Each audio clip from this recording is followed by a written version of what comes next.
Well, well, good morning, everyone.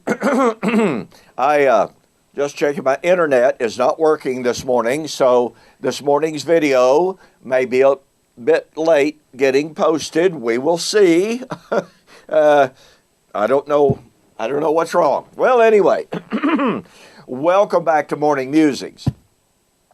My name is Don K. Preston. I am the president of Preterist Research Institute of Ardmore, Oklahoma. Listen, by the way, do not forget, July 12th through 14th, Ardmore, Oklahoma, Preterist Pilgrim Weekend. You're going to love this. You need to be with us. We're starting to get some registrations in. We want to hear from you, all right? You're going to love this. All right. We are examining the resurrection of 1 Corinthians 15 in the light of Paul's motif of the end-time suffering, what's known as the birth pains of Messiah. This doctrine was well established in Judaism. It's found throughout the Old Testament, as I've been sharing with you. Paul said, the whole creation groans in birth pains until now. That was Paul's now.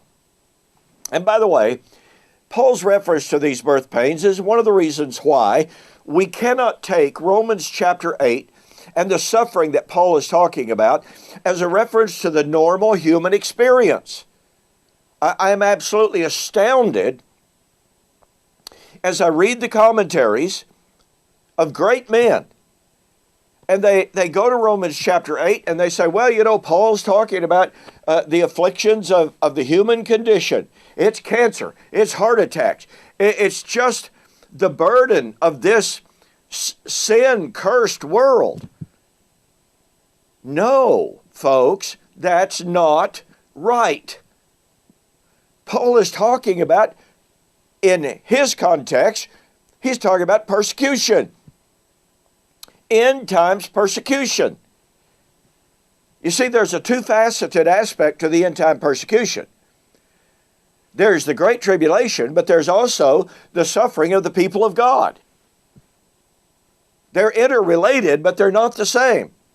Well, anyway, in Isaiah chapter 26, the writer, the prophet, picks up this motif of the suffering, the end-time suffering, as it relates to the resurrection. He's already told us in chapter 25, as I've just stated, that the resurrection would be when the city and the temple would be destroyed. That's clear. That's emphatic.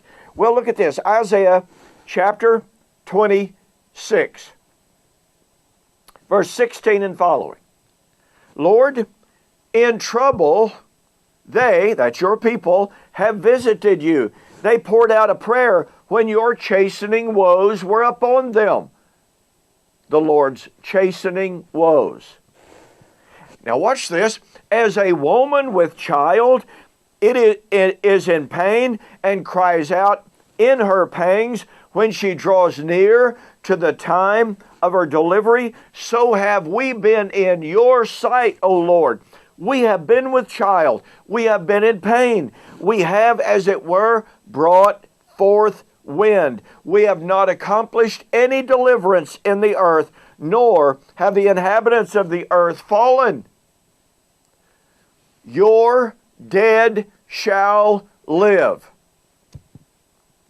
Together with my body, they shall arise. Awake and sing, you who dwell in the dust, for your dew is the dew of herbs, and the earth shall cast out the dead.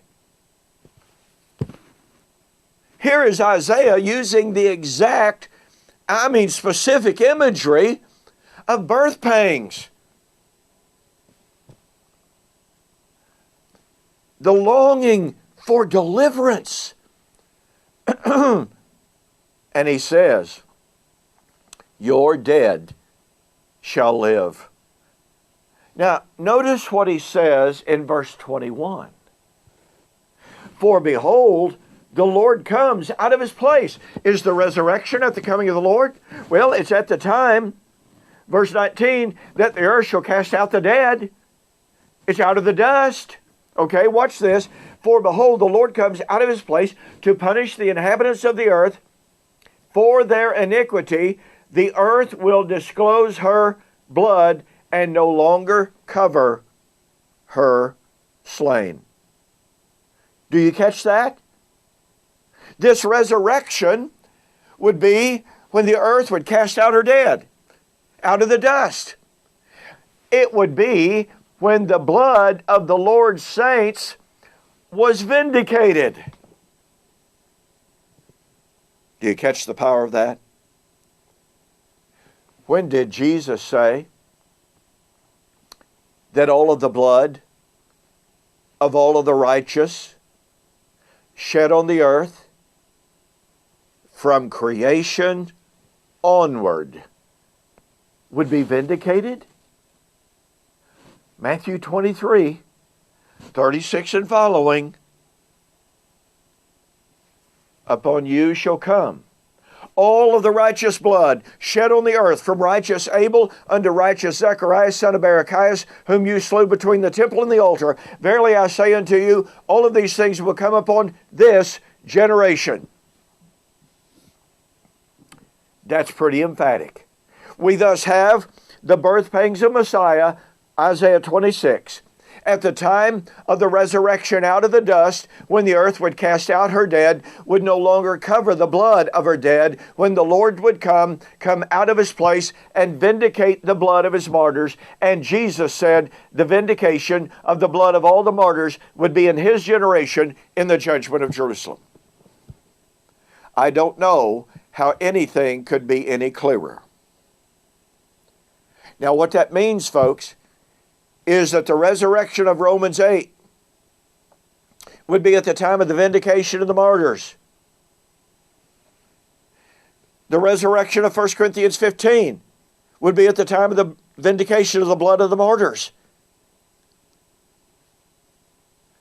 The vindication of the blood of the martyrs would be in AD 70. That's so powerful. And guess what? We've got more. Hey, listen, in the meantime, get a copy of my book, The Resurrection of Daniel, chapter 12, verse 2, Fulfilled or Future. I discuss all of these passages in depth in this book, and as I stated yesterday, you will be amazed at how clear the evidence and the power and the proof is. The resurrection would be at the time of the Great Tribulation. It would be at the time of the vindication of the blood of the martyrs. Go to my website, DonKPreston.com, BibleProphecy.com, and order the book, and I'll pay your shipping. Thanks so much for joining me for this morning's Morning Musings. And yes, indeed, we've got more. We'll see you on the flip side.